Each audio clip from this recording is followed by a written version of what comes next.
الحمد لله نحمده ونستعينه ونستغفره ونؤمن به ونتوكل عليه ونعوذ بالله من شرور أنفسنا ومن سيئات أعمالنا من يهد الله فلا مضل له ومن يضلله فلا هادي له وأشهد أن لا إله إلا الله وحده لا شريك له وأشهد أن سيدنا ومولانا محمدا عبده ورسوله الذي أرسله بالحق بشيرا ونذيرا وداعيا إلى الله بإذنه سراجا وقمرا منيرا أما بعد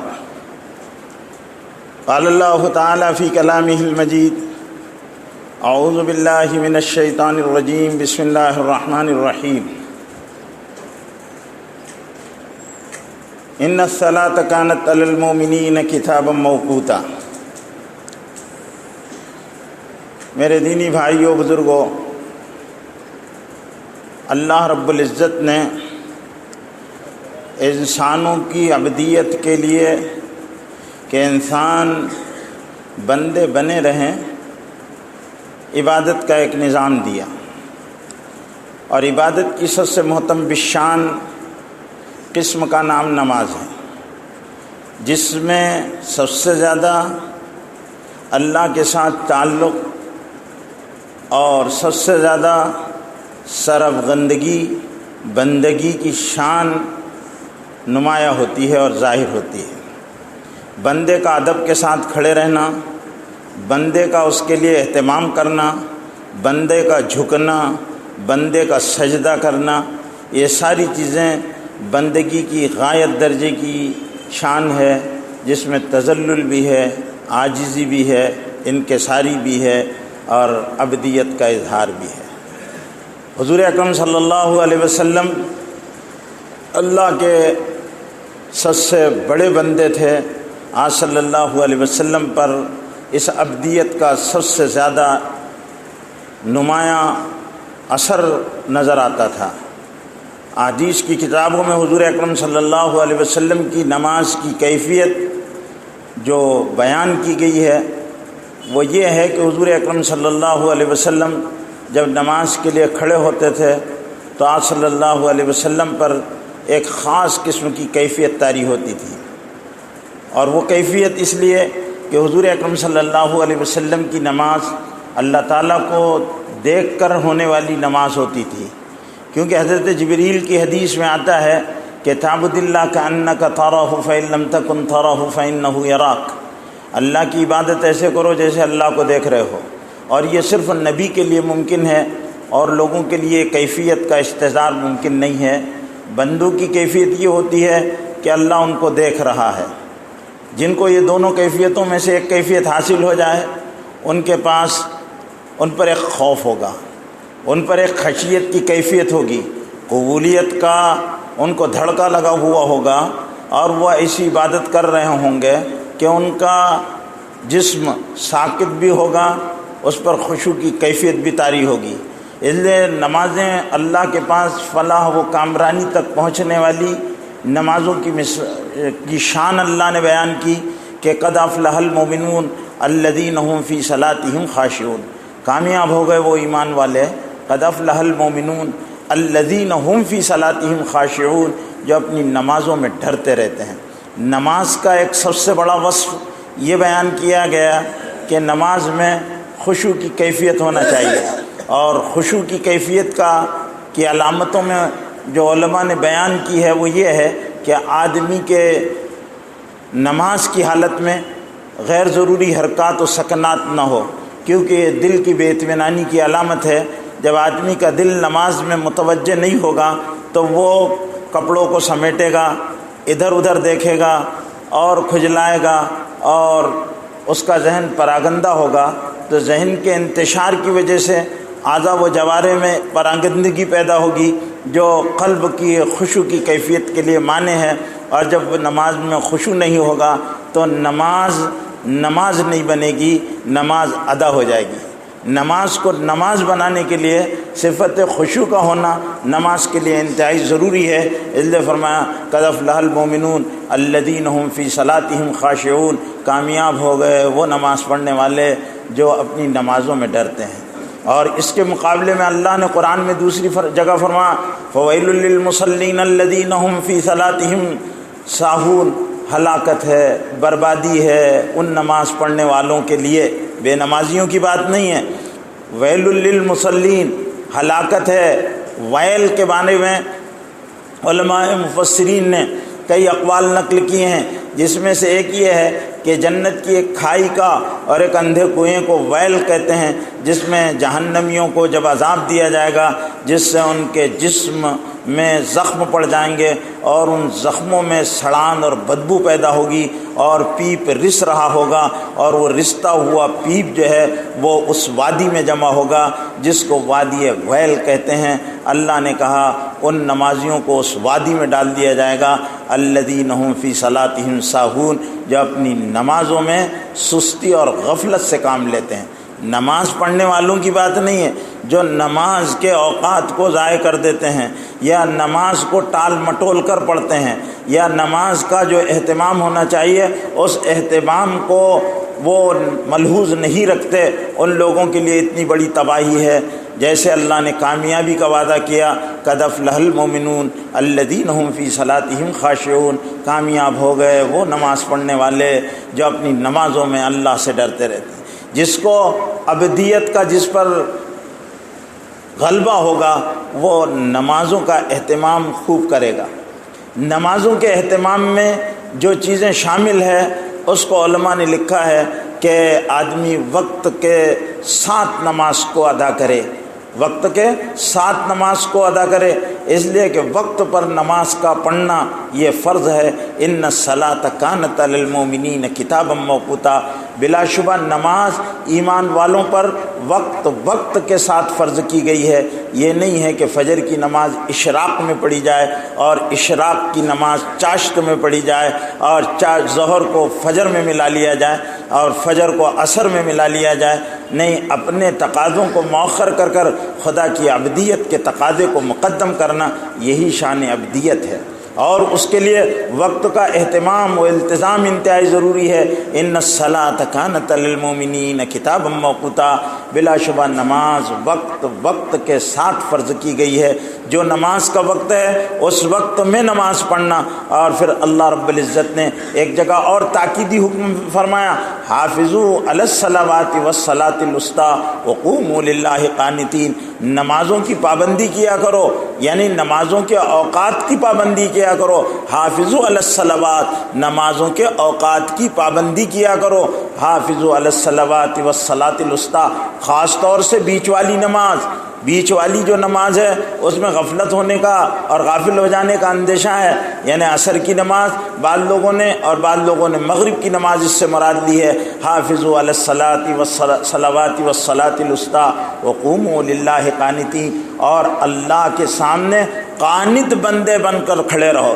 قانت کے معنی کیا ہوتے ہیں؟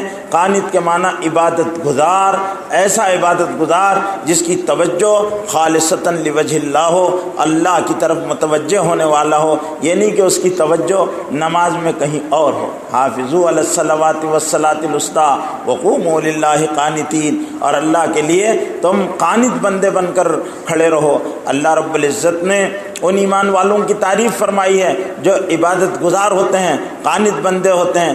اللہ نے والقانتین والقانتات، قرآن مجید میں کئی موقعوں پر ان عبادت گزار بندوں کا تذکرہ فرمایا ہے کہ وہ سب سے کٹ کر رب سے جڑتے ہیں۔ قانت کہتے ہیں سب سے کٹ جانا، رب سے جڑ جانا، اس کا نام ہے قنوت، اس کا نام ہے قنوت، یعنی قانت بندہ وہ ہوگا جو سب سے کٹے، رب سے جڑے، اور رب کی محبت اس کے اندر انگڑائیاں نہیں لے رہی ہو، جوش مار رہی ہو، اس کو قنوت کہتے ہیں۔ عبدیت کا تقاضا یہ ہے کہ فجر کی اذان ہو رہی ہو، نیند اپنے دامن میں لپیٹے ہوئے ہو اور آپ کو گہری نیند کی چادر نے آپ کو گہری نیند سلا دیا ہو، تو اس وقت اذان دینے والا دے رہا ہو الصلاۃ خیر من النوم، نماز نیند سے بہتر ہے، تو آدمی کا صدقتا و بررتا کہہ کر اٹھ جائے، تو نے سچ کہا بانگی، تو نے سچ کہا بانگی، کا صدقتا و بررتا، اور بڑی نیکی کی بات کہی، بڑی نیکی کی بات کہی، کا صدقتا و بررتا، کا صدقتا و بررتا، تو نے سچ کہا، نیکی کی بات کہی۔ اور آدمی مصلی پر بستر سے اٹھ کر مصلی پر کھڑے ہو جائے، یہ ہے وہ قنوت کی کیفیت، اور یہ ہے وہ قانت کی صفات، اور یہ ہے اللہ کو پسند عادت، اور یہ ہے وہ عبدیت کا اظہار کہ نیند چھوڑنا پڑے، ہم اللہ کے لیے نیند چھوڑ دیں، نیند کی قربانی دے دیں، اس لیے کہ ہاں اللہ نے فرمایا کہ ان الصلاۃ کانت علی المؤمنین کتابا موقوتا، نماز وقت کے ساتھ فرض کی گئی ہے۔ طبیعت کے مطابق نماز پڑھنا یہ ابدیت کی شان نہیں ہے، طبیعت کو ابدیت کے تقاضوں پر ڈالنا اور وقت کا اہتمام کرنا۔ اس وقت کے اہتمام میں علماء نے لکھا ہے کہ آدمی وقت سے پہلے مسجد میں آئے، وقت سے پہلے مسجد میں آئے، جماعت کا التزام و اہتمام کرے۔ جماعت کا التزام خشوع میں یہ بھی شامل ہے کہ جماعت کا اہتمام ہو رہا ہو، یہ نہیں کہ جماعت کی نماز کو درگزر کر دیا جائے۔ اللہ کے رسول صلی اللہ علیہ وسلم ارشاد فرماتے ہیں صلاۃ الجماعت افضل من صلاۃ الفرد ب27 درجہ، کہ اکیلے کی نماز سے جماعت کی نماز 27 گنا افضل ہے۔ تو جماعت کی نماز اللہ کے رسول صلی اللہ علیہ وسلم نے ارشاد فرمایا، جو لوگ اپنے کارخانوں میں، اپنے گھروں میں، اپنی دکانوں پر اپنی انفرادی نماز پڑھتے ہیں وہ سن لیں اللہ کے رسول کی بات کو۔ اللہ کے رسول نے فرمایا میرا جی چاہتا ہے بلال کو حکم دوں کہ وہ اذان دیں اور پھر میں لوگوں کو مسجد میں بلاؤں، اور جو لوگ مسجد میں نہ آئیں ان کے گھروں کو آگ لگا دوں، ان کے گھروں کو آگ لگا دوں کہ وہ مسجد میں کیوں نہیں آئے، جماعت کا انہوں نے اہتمام کیوں نہیں کیا۔ تو جماعت کا اہتمام ابدیت کی شان ہے۔ اجتماعیت یہ ایسا امر ہے کہ اس میں لوگ جماعت کا اہتمام کریں، مسجد میں آ کر نماز کو جماعت کے ساتھ پڑھیں اور وقت پر پڑھیں۔ اس لیے جماعتوں کے اوقات مقرر کیے گئے ہیں کہ اتنے وقت پر یہ نماز ہوگی اور اتنے وقت پر یہ نماز ہوگی، اس لیے کہ اس نماز کے اس وقت کا تقاضا پورا کرنا یہ بھی بندگی کی شان ہے۔ اس لیے اس وقت پر آئیں۔ ان الصلاۃ کانت علی المؤمنین کتابا موقوتا، بلا شبہ نماز مسلمانوں پر وقت کے ساتھ فرض کی گئی۔ اب اس کو ٹال دینا اور ٹائم کے بے ٹائم نماز پڑھنا اور اس کو مؤخر کر دینا یہ بڑے گناہ کی بات ہے۔ اگر آدمی جماعت کا اہتمام نہیں کرتا ہے تو بڑا گناہگار ہوتا ہے۔ اور جماعت میں پر آنے سے پہلے کیا ہے کہ اتنی دیر پہلے آئیں۔ اذان کا جواب ہم تو اب تو ایسا گیا گزرا زمانہ آیا ہے کہ لوگ اذان سنتے ہیں اور باتیں بند نہیں کرتے، اذان ہو رہی ہے اور باتیں شروع رہتی ہے۔ حالانکہ حدیث میں ترغیب و ترہیب کی روایت ہے، حضور اکرم صلی اللہ علیہ وسلم کے ارشاد گرامی کا مفہوم ہے۔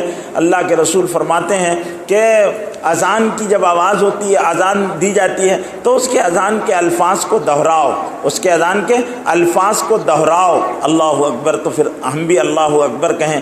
جب اشہد ان لا الہ الا اللہ کہا جائے تو ہم بھی اشہد ان لا الہ الا اللہ کہیں، اور نماز کے الفاظ کو دہرانے کے ساتھ اذان کا جواب دو، اذان کا جواب دو۔ اذان کیا ہے؟ دعوت ہے، اور دعوت کا جواب کیا ہے؟ اس کو قبول کرو۔ لوگ اذان کے الفاظ کو دہرانا، یہ تو دہرانا بھی ہے اور اس کا جواب بھی ہے، دو تقاضے ہیں۔ الفاظ کو دہراؤ اور اس کا جواب دو۔ اس کے جواب کا مطلب یہ ہے کہ اذان بہت بڑے کی طرف سے بلایا گیا ہے، اب تمہارے قدم بازاروں میں نہیں، کارخانوں میں نہیں، گھروں کی طرف نہیں، منڈیوں کی طرف نہیں، دوستوں کی طرف نہیں، بلکہ اللہ کے گھر کی طرف رواں دواں ہونا چاہیے اور تم اس کے لیے چلو۔ یہ ہے اذان کا جواب، کہ اذان کا جواب دو، یعنی مسجد کی طرف چلو تم، اور اذان کے ساتھ مسجد میں داخل ہو جاؤ، اذان کے ساتھ مسجد میں داخل ہو جاؤ۔ اور جب شیطان یہ کہا جائے حی علی الصلاۃ تو لا حول ولا قوۃ الا باللہ کہو۔ مسلم شریف کی روایت ہے کہ جب حی علی الصلاۃ کہا جاتا ہے کہ نماز کے لیے آؤ، نماز کے لیے آؤ، تو یہ دعوت شیطان کو سب سے زیادہ ناگوار گزرتی ہے۔ وہ لہو ذرۃ، حدیث کے الفاظ ہیں کہ شیطان پاکتا ہے، اور اس کی آواز نکلتی ہے. ذرت کے معنی ہوتے ہیں پادنا، تو وہ پادتا ہے، حدیث کے الفاظ ہے اور مترجمین نے یہی ترجمہ کیا ہے. میں اس کا وہ ترجمہ نہیں کروں گا کہ اس کی ری نکلتے رہتی ہے اور ہوا خارج ہوتے رہتی ہے. جو ترجمہ محدثین نے اور مفسرین نے کیا ہے کہ اس کی آواز نکلتے رہتی ہے. اتنا اس پر کلمے کی گھبراہٹ اور ہیبت طاری ہو جاتی ہے کہ اس کے نیچے کی ڈرینیج لائن چالو ہو جاتی ہے. لہو ذرتن، وہ بھاگتا ہے.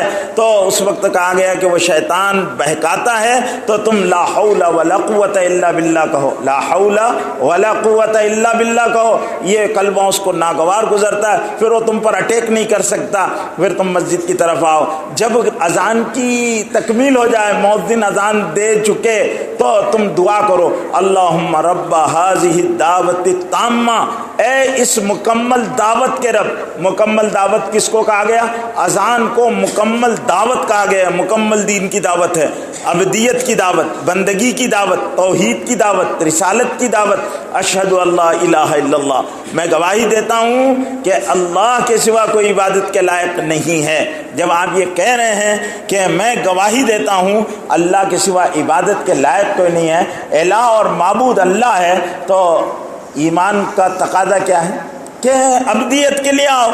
الہی الوہیت یہ ہے کہ اس کی بندگی کی جائے، اور بندگی کے لیے اللہ کہہ رہے ہیں بندو تم نے جب مجھے مانا کہ میں اللہ ہوں، اور یہ مانا کہ محمد صلی اللہ علیہ وسلم اللہ کے رسول ہیں، تو میں نے محمد صلی اللہ علیہ وسلم کو نماز دی. اور نماز بھی کیسی دی؟ آسمان پر بلا کر دی، معراج کرا کر دی، مکے اور طائف کی تکلیفوں کے بدلے میں دی، امت کی شان بڑھانے کے لیے دی، مومنین کے معراج کے لیے دی، ان کے رتبوں کو بلند کرنے کے لیے دی، ان کے دلوں کے زنگ دور کرنے کے لیے دی، ان کے ایمان کو جلا بخشنے کے لیے دی. ان کی آنکھوں کا نور ہے، نماز دل کا سرور ہے. تو میں نے جب تم کو یہ نماز دی، تم آؤ حی علی الصلاۃ، نماز کے لیے آؤ. میں نے کامیابی حی علی الفلاح، اس میں کامیابی رکھ دی ہے، بلا رہے ہیں عبدیت کے لیے. پھر انعامات بتا رہے ہیں حی علی الفلاح، کامیابی اس کے اندر ہے، آؤ تم نماز پڑھو. تو اب بندہ اگر وہاں آتا ہے تو وہ کامیاب و کامران جاتا ہے. نماز کے لیے آنے والا کامران جاتا ہے، بامراد جاتا ہے، کیونکہ اللہ نے کہا حی علی الصلاح، حی علی الفلاح، حی علی الصلاح، حی علی الفلاح، آؤ نماز کے لیے آؤ. کامیابی اللہ نے یقیناً نماز کے اندر کامیابی رکھی ہے. وہ کامیابی بظاہر ہماری نگاہوں سے نظر نہ آتی ہو، لیکن میرے بھائیوں نماز میں اللہ نے کامیابی رکھی ہے، نماز میں کامیابی ہے. اور پھر وہ کامیابی کے ساتھ آدمی اپنے گھر میں جائے، کاروبار میں جائے، بازاروں میں جائے، تو وہ کامیابی لے کر جا رہا ہے. اور اگر نہیں آ رہا ہے تو وہ کامیابی سے دور کیا جا رہا ہے، محرومی لے کر جا رہا ہے. حی علی الصلاح، حی علی الفلاح، آؤ نماز کے لیے آؤ، کامیابی کے لیے بلایا جا رہا ہے. تو اللہ نے یہ، اب آدمی جب یہ کہا جا رہا ہے اشہد ان لا الہ الا اللہ، میں گواہی دیتا ہوں کہ میں اللہ کے سوا کوئی معبود نہیں ہے، تو گویا یہ اقرار ہے کہ میں اللہ کا بندہ ہوں. اب جب اذان کے بعد بندہ نماز پڑھنے نہیں آئے تو اس کا یہ اقرار غلط ہو گیا، اور وہ اپنے آپ کو جان بوجھ کر اس کا اظہار کر رہا ہے کہ میں اللہ تجھے نہیں مانتا ہوں. اگر مانتا تو مسجد میں آتا، میں مانتا ہی نہیں تجھے خدا، میں خدا نہیں مانتا.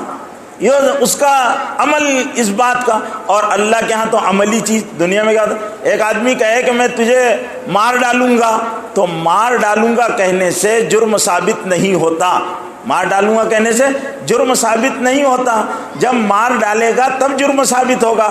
مار ڈالوں گا دھمکی ہو سکتی ہے، مار ڈالوں گا جرم نہیں ہوتا. تو یہ جرم جب ہوگا جب وہ مار ڈالے گا. تو یہ کوئی کہے کہ میں مار ڈالوں گا تو یہ جرم نہیں ہے، دھمکی ہے. لیکن ایک آدمی کہے اے اللہ میں گواہی دیتا ہوں کہ آپ خدا ہیں. اب جب خدا بلا رہا ہے آؤ کامیابی کے لیے، اور وہ اپنی دکان میں اپنے کارخانے میں کھڑا ہوا ہے، تو وہ مطلب کیا ہے کہ جب عمل کے لیے بلایا جا رہا ہے کہ بھئی عبدیت کے اظہار کا وقت آ گیا ہے، تو وہ نہیں آ رہا ہے، تو وہ اس بات کا اعلان کر رہا ہے کہ میں جھوٹ موٹ بول رہا تھا، سچی اللہ تیرے کو نہیں مانتا. جھوٹ موٹ بول رہا تھا کہ تو خدا ہے، سچی بات یہ ہے کہ میں تجھے خدا مانتا نہیں ہوں. کیونکہ اگر خدا مانتا تو مسجد میں آتا حیا علی الصلاۃ، آؤ نماز کے لیے، حیا علی الفلاح۔ اس لیے حدیث میں بڑے سخت الفاظ آئے ہیں، حضور اکرم صلی اللہ علیہ وسلم کا ارشاد ہے من ترک الصلاۃ متعمدا فقد کفر۔ الفاظ سنو، بہت صحیح حدیث ہے، من ترک الصلاۃ متعمدا فقد کفر، جس نے جان بوجھ کر نماز چھوڑی اس نے کفر کیا۔ کفر ماضی کا لفظ استعمال کیا اللہ کے رسول نے، یہ نہیں کہا کہ وہ کافر ہو جائے گا، کافر ہو گیا، ماضی بولا۔ من ترک الصلاۃ متعمدا، جان بوجھ کر، کوئی جان بوجھ کر کا مطلب کیا ہوتا؟ جان بوجھ کر کا مطلب یہ ہوتا ہے کہ کوئی شرعی عذر اس کے پاس نہیں ہے جانے کے لیے، سفر میں نہیں ہے، سفر ایک شرعی عذر ہے، سفر حالت سفر میں نہیں، حالت سفر میں نماز معاف نہیں ہے، حالت سفر میں نماز معاف نہیں ہے، حالت سفر میں نماز کو کا اہتمام جو ہے وہ معاف ہے۔ کہ نماز کا اہتمام مطلب جماعت کے لیے اگر آپ اہتمام نہیں کر سکتے، ٹرین ہے، چل رہی ہے ٹرین، آپ ابھی ریلوے اسٹیشن بھی ایسا کوئی قریب آنے والا نہیں ہے، آپ نکلے کلیان سے، اب ظاہر بات ہے کہ اگتپوری میں گاڑی ٹرین رکے گی، آپ کو جانا الہ آباد ہے، اب اگتپوری پہلا اسٹاپ آئے گا، اگتپوری میں 10 منٹ ٹرین ٹھہرتی ہے، تو اب ظاہر بات ہے کہ اس درمیان میں آپ ریلوے اسٹیشن پر اتر کر اپنے ساتھیوں کے ساتھ جماعت کے ساتھ نماز پڑھ سکتے ہیں، تو آپ کو جماعت کے ساتھ پلیٹ فارم پر نماز پڑھنا پڑے گی۔ اگر لیکن عصر کے وقت بیٹھے آپ، تو اب عصر کی نماز کا وقت نہیں ہوا تھا جب آپ سوار ہوئے، تو اب آپ کے لیے یہ ہے کہ عصر کی نماز سے مغرب تک انتظار کریں گے تو وقت کم ہونے کی وجہ سے آپ کی نماز قضا ہو جائے گی۔ اب آپ ٹرین میں نماز پڑھ لیں، اگر ٹرین میں ممکن ہے دو دو کر نماز پڑھیں تو دو دو کر نماز پڑھیں، دو دو ساتھی، اگر نہیں تو پھر ایک نماز میں اللہ نے سفر میں قصر کر دیا، نماز میں تخفیف کر دی، یعنی ہر وہ فرض نماز جو 4 رکعت والی ہے اس کو 2 رکعت پڑھنا ہے۔ یہاں ایک دو مسئلے سفر کے تعلق سے سن لیں کہ آدمی جب الہ آباد، لکھنؤ، اعظم گڑھ، دلی، بہار کہیں بھی جانا چاہتا ہے، یعنی وہ 48 میل کی مسافت، یعنی تقریباً 88 کلومیٹر کی مسافت کا وہ سفر طے کرتا ہے، اور 88 کلومیٹر اس کو صرف جانا ہے، آنا جانا نہیں، صرف جانا ہے، اور وہ اس سفر کی نیت سے اپنے گھر سے نکلتا ہے تو وہ مسافر ہو جاتا ہے۔ اب شہر چھوڑ دے، یعنی جیسے ہی سائی بابا تک پہنچے گا تو اب وہ شہر کے باہر ہو گیا، سائی بابا کے بعد جب وہ ہائی وے پر پہنچے گا تو اب ظہر کی نماز کا وقت ہو گیا ہائی وے پر، تو اب وہ ظہر کی نماز پڑھنا ہے تو 4 رکعت کی بجائے 2 رکعت نماز ظہر کی قصر پڑے گا، 2 رکعت پڑے گا۔ اب اس کی 2 رکعت نماز ہے، 4 رکعت نہیں پڑے گا۔ سنن نمازوں کے بارے میں اس کو اختیار ہے، موقع ہے تو پڑھ لے، موقع نہیں ہے تو اس کو معاف ہے، اس پر مواخذہ نہیں ہوگا۔ مقیم اگر سنت نمازوں کو چھوڑ دیتا ہے تو موجب لعنت ہے وہ سنت موقدہ نمازوں کو چھوڑنے کی وجہ سے، کیونکہ سنت موقدہ جو نمازیں ہیں ان کو چھوڑنا بڑی بدبختی اور محرومی اور بڑے گناہ کی بات ہے کہ حضور اکرم صلی اللہ علیہ وسلم نے جس عمل کا اہتمام کیا ہے اس عمل کو نظر انداز کر دیا جائے، اس کو چھوڑ دیا جائے، بہت گناہ کی بات ہے، تو اس کو نہیں چھوڑنا۔ اگر کسی کی سنت چھوٹ جائے، مسئلہ یاد رکھیں، جس کی سنت چھوٹ جائے وہ سنت کی قضا کو بھی سنت کرے، سنت کی قضا کو پھر بعد میں پڑھے اور سنت کو ادا کرنے کی کوشش کرے، سنت موقدہ، ورنہ گناہگار ہوگا۔ سنت موقدہ کی قضا بھی قضا ہے، جیسے فرائض کی قضا ہے، ایسی سنت موقدہ کی قضا ہے۔ اب مسئلہ یہ ہے کہ سفر میں نماز، ہوائی جہاز میں بھی نماز پڑھ سکتے، بھئی ہوائی جہاز میں کیسے نماز پڑھیں گے؟ ہوائی جہاز میں آپ نماز پڑھ سکتے ہیں، کوئی ایسا مسئلہ نہیں ہے۔ قبلے کا رخ کا مسئلہ آتا ہے بعض مرتبہ، تو قبلے کا رخ کا مسئلہ بہت آسان ہے، فَأَيْنَمَا تُوَلُّوا فَثَمَّ وَجْهُ اللَّهِ، قرآن نے اللہ نے کہا جدھر بھی رخ کر نماز پڑھو ادھر اللہ کا رخ ہے۔ قبلے کی طرف نماز پڑھنا ایک اندازہ کر لیں، کوئی قبلہ بتانے والا نہیں ہے تو آپ اندازہ کر لو کہ قبلہ ادھر ہونا چاہیے، حالانکہ وہ آپ کا اندازہ غلط تھا، لیکن آپ نے یہ سوچ لیا کہ قبلہ ادھر ہے تو اب قبلہ ادھر ہی ہے، کیونکہ اللہ کا کوئی رخ نہیں ہے، اللہ کا کوئی رخ نہیں ہے. فَأَيْنَمَا تُوَلُّوا فَثَمَّ وَجْهُ اللَّهِ, جدھر بھی رخ کرو گے ادھر اللہ کا رخ ہے, رخ کر کر نماز پڑھ لو. چاہے آپ نے غلط رخ میں نماز پڑھی ہو, نماز پڑھنے کی حالت میں اگر آپ کو کوئی بتا دے کہ بھئی آپ جس طرف رخ کر رہے ہیں ادھر مغرب نہیں ہے, ادھر تو شمال ہے یا جنوب ہے یا مشرق ہے, تو آپ اس رخ پر گھوم جائیں نماز کی حالت میں. صحابہ گھومے تھے اور حضور پاک صلی اللہ علیہ وسلم گھومے تھے جب تحویل قبلہ کا حکم نازل ہوا تھا تو نماز. لیکن نماز ختم کرنے کے بعد کسی نے بتایا کہ محترم آپ نماز جو ہے وہ غلط رخ پر پڑھ رہے تھے, قبلے کا رخ ادھر نہیں تھا, آپ کی نماز دوسرے رخ پر ہو رہی تھی, تو اب نماز صحیح ہو گئی ہے, نماز کے اعادے کی اور دہرانے کی ضرورت نہیں ہے, اللہ نے اتنی سہولت دے دی ہے.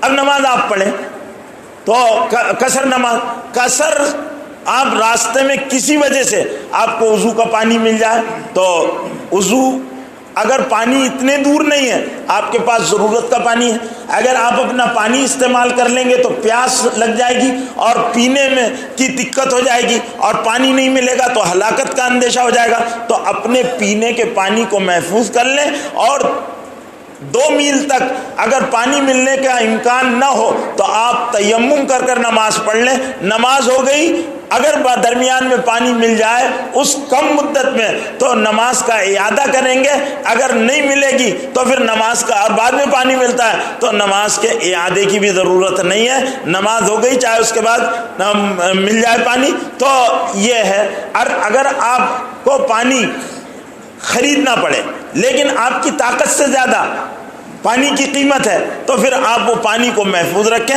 اور تیمم کر کر نماز. فَتَيَمَّمُوا صَعِيدًا طَيِّبًا, اگر تم پانی فَإِن لَّمْ تَجِدُوا مَاءً, اگر تم پانی نہ پاؤ فَتَيَمَّمُوا, تو تیمم کرو. تیمم کیا ہے, ایک مسئلہ تیمم کا سن لیجئے.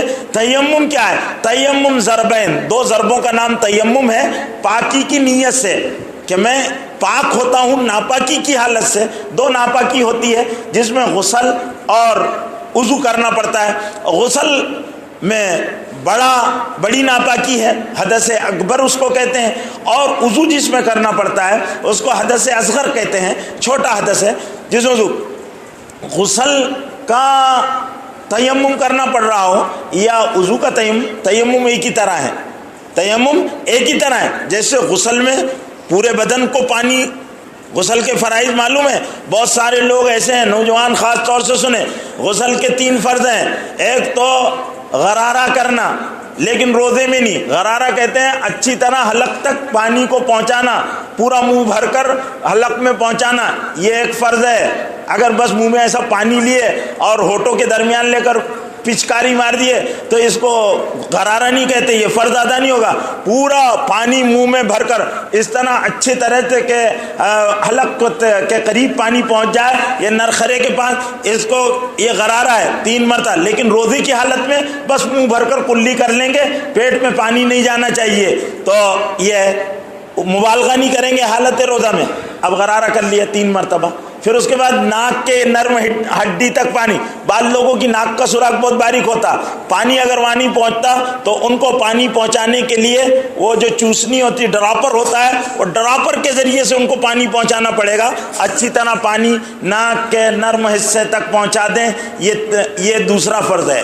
تیسرا فرض کیا ہے کہ پورے بدن کو اچھی طرح سے دھونا کہ بال برابر بھی جگہ خشک نہ رہے. یہ غسل کے 3 فرض ہیں, یہ اس کے بغیر غسل وہ نہیں ہوتا. لیکن جو لوگ ناپاک ہو جاتے ہیں, شادی شدہ ہیں یا نوجوان ہیں, جن کو احتلام وغیرہ ہو جاتا ہے, تو ان کے لیے یہ ہے کہ پہلے جہاں ناپاکی لگی ہے, کپڑے کو ناپاکی لگی ہے, تو ناپاک حصے کو دھو لیا جائے, ایسا کہ ناپاکی کا اثر اس سے زائل ہو جائے. ناپاکی کا اثر زائل ہو جائے. ناپاکی کے اثر میں کپڑے پر رنگ نہ ہو, کپڑے پر گندگی کی بو نہ ہو, یہ اور اس کی نمی نہ ہو, یہ چیزیں اس سے دور ہو جائے, آپ کا کپڑا پاک ہو گیا. اب آپ جنس پہنے ہوئے ہیں اور جنس پر لگ گیا تو آپ اتنے حصے کو پکڑ کر دھو لیں. پورا کپڑا, بدن پورا ناپاک ہوتا ہے, کپڑا پورا ناپاک نہیں ہوتا. بدن پورا ناپاک ہوتا ہے, کپڑا پورا ناپاک نہیں ہوتا. جہاں ناپاکی لگی ہے بس اسی حصے کو دھونے سے کپڑا پاک ہو جائے گا. اتنا دھو لیے. پھر اس کے بعد بدن پر جہاں ناپاکی لگی ہوئی ہے، رانوں پر لگی ہوئی ہے، شرمگاہ پر لگی ہوئی ہے، تو اس کو اچھی طرح دھو لیں، مٹی وغیرہ سے رگڑ لیں، کسی چیز سے رگڑ لیں، صابن سے دھو لیں تاکہ وہ، پھر اس کے بعد 3 مرتبہ ہاتھ اچھی طرح دھوئیں۔ اس لیے اسلام کی تعلیمات میں ایک تعلیم یہ بھی ہے کہ تم میں سے جو نیند میں سے بیدار ہو، اٹھے صبح میں، تو اس کو کیا کرنا چاہیے؟ برتن میں ہاتھ نہیں داخل کرنا چاہیے، ڈبائے بکیٹ میں پانی اور مارے چھپکا نہیں، بلکہ پہلے کسی پوٹ سے پانی لو اور 3 مرتبہ اچھے ہاتھ دو۔ اللہ کے رسول فرماتے لا تدری نفس این باتت یداہ، کوئی سونے والا نہیں جانتا رات اس کے ہاتھوں نے کہاں گزاری ہے۔ اب کہاں آپ کی انگلیاں حرکت کرتی رہی، کدھر انگلیاں گھستی رہی اور گندی اور ناپاک ہوتی رہی، تو اس کے لیے صبح میں اچھی مرتبہ آپ ان انگلیوں ان ہاتھوں کو دھو لو 3 مرتبہ۔ پھر اس کے بعد ناپاکی کو دور کر لو، ناپاکی کو دور کرنے کے بعد وضو کرو۔ غسل کا طریقہ بتا رہا ہوں، غسل کر لو، وضو کر لو، وضو میں پاکی کی نیت کر لو کہ اللہ میں چھوٹی بڑی ناپاکی سے پاکی حاصل کر تیرا تقرب حاصل کرنا چاہتا ہوں اور اس سے تیرے تقرب کے سارے اعمال کروں گا، یہ نیت ہوتی ہے۔ اس کا اپنی زبان میں جو بھی مفہوم آپ جس بھی انداز میں ادا کر سکتے ہیں وہ کریں۔ اللہ میں پاک ہونے کے لیے غسل کرتا ہوں تاکہ تیری رضا اور تیرا تقرب حاصل کروں۔ اب جب آپ نے یہ نیت کر لی تو آپ اس سے فرض بھی پڑھ سکتے ہیں، نفل پڑھ۔ اب تو پھر اس کے بعد اچھی طرح آپ غسل کر لیں، 3 مرتبہ پورے بدن پر پانی ڈال لیں، 3 مرتبہ پوری طرح، اور بدن کو اچھی طرح گھس مل لیں، بدن سے غلاظت اور گندگی کو دور کر لیں۔ یہ ہو گیا غسل۔ تیمم کرنے میں یہ کام نہیں ہے، تیمم میں 2 ضربیں ہیں، مٹی ہونا ضروری ہے، مٹی نہیں ہے تو مٹی کا اثر ہونا ضروری ہے، دھول وغیرہ لگی ہوئی ہو تو دیوار پر ایک ضرب ماریں گے اسی نیت کے ساتھ میں پاکی حاصل کرنا، یہ اس طرح یوں ماریں گے زمین پر یا دیوار پر یا مٹی پر یا مٹی کی کسی چیز پر، تو یہ مارے، اور پھر یہ اس طرح یہ چہرے پر اس طرح پھیر لیں گے، یہ تیمم کی ایک ضرب ہوئی۔ دوسری ضرب جو ہے وہ اس سے یہ دونوں کونیوں پر یا اس طرح دوسری ضرب ماریں گے، اور پھر یہ اس طرح یوں ہاتھوں کو لیں گے، یہ تینوں انگلیوں سے، یہ 3 انگلیوں کے یہاں پر پکڑیں گے اور پھر اس طرح ہاتھ کو لیں گے، یہ یہاں کونیوں کے پاس لائیں گے، پھر یہ اس طرح یہ جو 2 انگلیاں پہلے بچا کر رکھی تھی ان سے لائیں گے، یہ اس طرح کر یہ اس طرح، یہ ہو گیا ایک ہاتھ، یہ تیمم کا طریقہ ہو گیا۔ یہ غسل کا بھی تیمم ہو گیا، وضو کا بھی تیمم ہو گیا۔ فتیمموا صعیدا طیبا، پاک مٹی سے تیمم کر لیا کرو۔ تو اب ہو گیا، جب پانی مل جائے گا تو تیمم باطل ہو جائے گا، پانی مل جائے گا تو تیمم باطل ہو جائے گا، پھر آپ وضو بھی کرنا پڑے گا، غسل بھی کرنا پڑے گا۔ لیکن نماز کسی حالت میں معاف نہیں، مسافر کو حالت سفر میں نماز معاف نہیں۔ آپ کو جہاں بھی جانا ہے، اگر 15 دن سے کم رہنا ہے، میں یہ مسئلہ فقہ حنفی کے اعتبار سے بتا رہا ہوں، اور دیگر مسلک کے حضرات ہوں تو ان کے اپنے مسلک کے اعتبار سے وہ اپنے علماء سے تحقیق کر لیں۔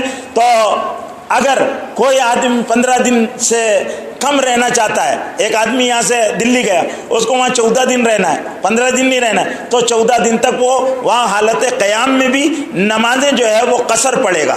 نمازیں کیا ہے؟ قصر پڑے گا جب وہ اپنی نماز پڑھے گا۔ لیکن اگر وہ جماعت کے ساتھ نماز پڑھے، وقت میں وہاں کا مقررہ امام مقیم نماز پڑھا رہا ہے، تو وہ مقیم کی اقتدا میں، مقام کے امام کی اقتدا میں قصر نہیں پڑے گا، بلکہ وہ اس کی اقتدا میں جب مقیم کی اقتدا کر لے گا تو پوری کی پوری نماز پڑھے گا، یعنی جو جتنی نماز وہ پڑھا رہا ہے۔ اگر اس نے اس کی اقتدا میں نماز شروع کر دی تو اب اس کو پوری نماز کرنا پڑے گی، ایسا نہیں کہ اپنی 2 رکعت نماز پڑھے اور سلام پھیر کر چلے جائے۔ ایک صاحب میرے پاس ابھی کچھ دن پہلے، ان کو کہیں جانا تھا، نماز کا پابند تھے لیکن مسئلے سے واقف نہیں تھے، انہوں نے کہا جماعت کھڑی ہو رہی تھی، تو انہوں نے کہا مولانا صاحب میں جماعت میں شامل ہو کر 2 رکعت نماز پڑھ کر اپنی جا سکتا ہوں؟ میں نے کہا آپ جماعت میں شامل ہو کر 2 رکعت نماز پڑھ کر نہیں جا سکتے، بلکہ آپ کو پوری 4 رکعت پڑھنا پڑے گی۔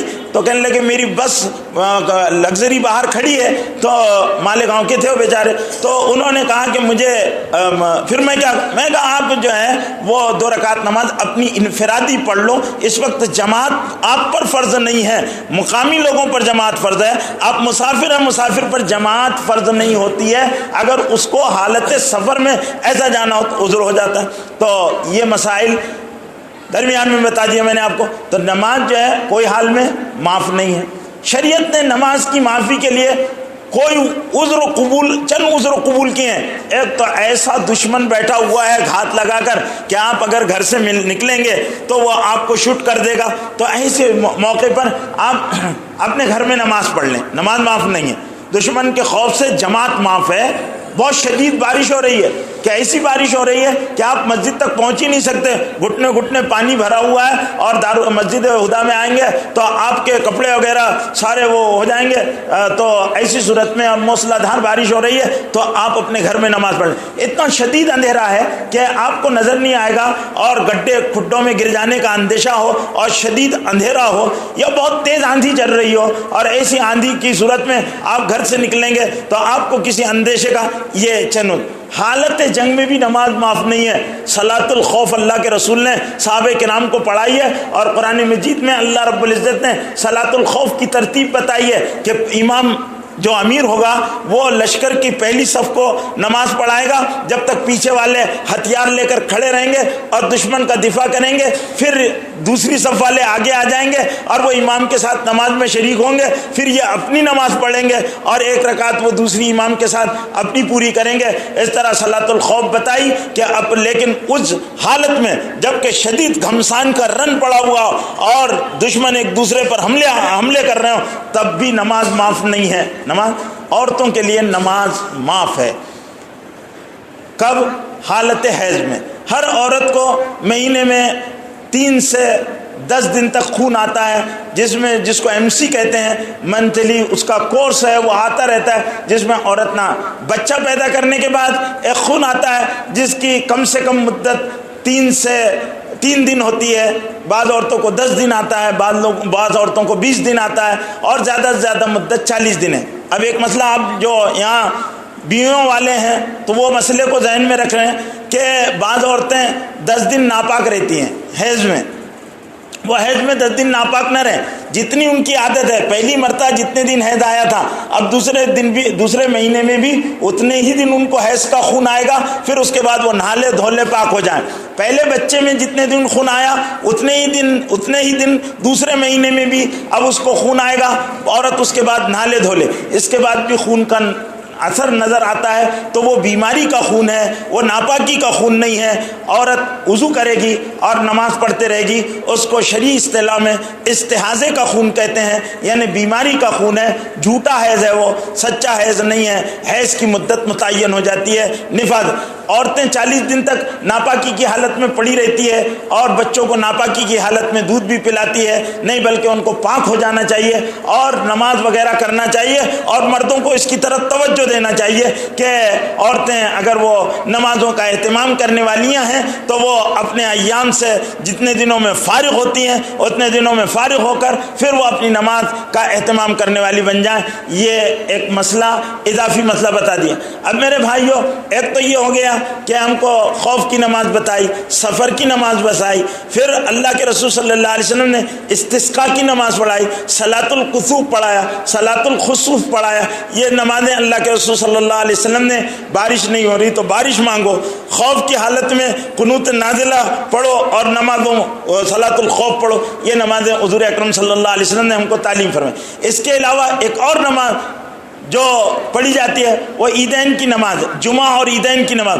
جمعے کی نماز یہ اجتماعیت امت کے لیے ہے کہ پوری بستی کے لوگ ہفتے میں ایک مرتبہ سارے جمع ہوں اور جامع مسجد میں جمع ہوں اور ان کے سامنے نماز میں تخفیف کر دی, ان کو خطبہ دیا جائے. 2 رکعت خطبہ, یہ جو ہے وہ 2 رکعت کی تخفیف ہے. ظہر کی نماز 4 رکعت ہے تو 2 رکعت جمعے کی نماز پڑھی جائے گی. اور اللہ رب العزت نے جمعے کی نماز کو فرض قرار دیا ہے. یا ایھا الذین آمنوا اذا نودی للصلاۃ من یوم الجمعہ فاسعوا الی ذکر اللہ وذروا البیع ذلکم خیر لکم ان کنتم تعلمون. اے ایمان والو, تم پر جب اذا نودی للصلاۃ من یوم الجمعہ, جب جمعے کی اذان دی جائے, جمعے کی نماز کے لیے اذان دی جائے, فاسعوا الی ذکر اللہ, جمعے کی اذان کے بعد تجارت خرید و فروخت ساری حرام ہے, بند کر دو.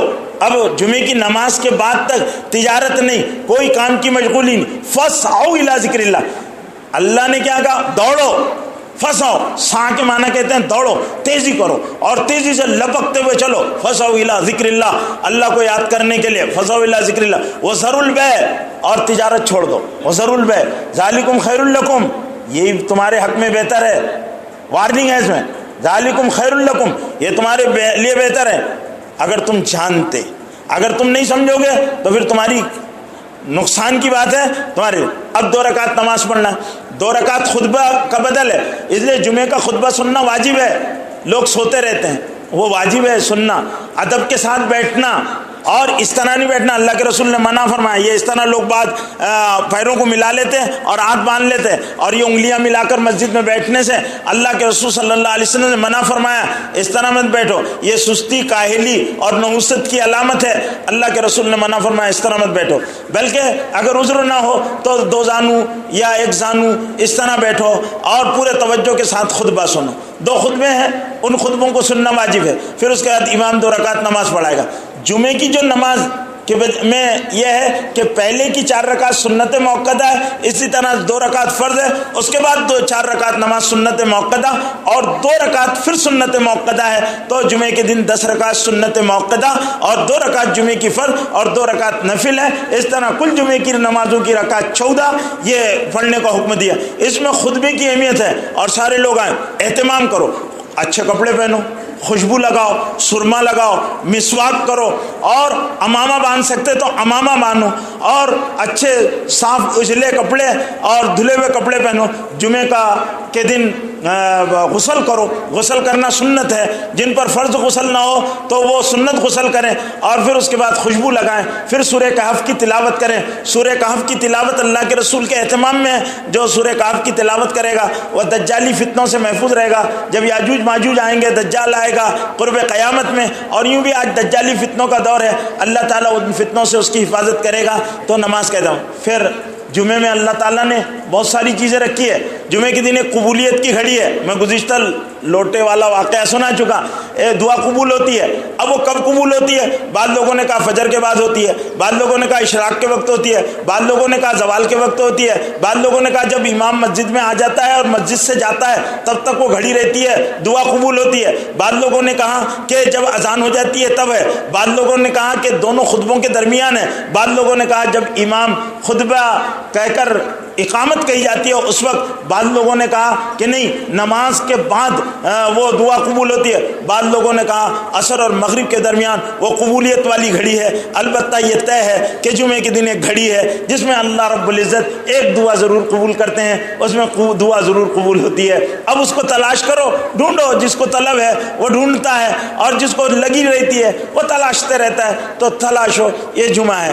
جمعے کی نماز اجتماعیت کے لیے ہے. اس کے علاوہ عیدین کی نماز ہے، وہ بڑی اجتماعیت کے لیے، پورے گاؤں والے جمع ہوں ایک ساتھ اور شہر کے باہر جا کر نماز پڑھیں، نئے کپڑے پہنیں، صدقہ دیں اور اللہ کی حمد و تعظیم بیان کریں. اس کی نماز کی تھوڑی ترتیب مختلف ہے.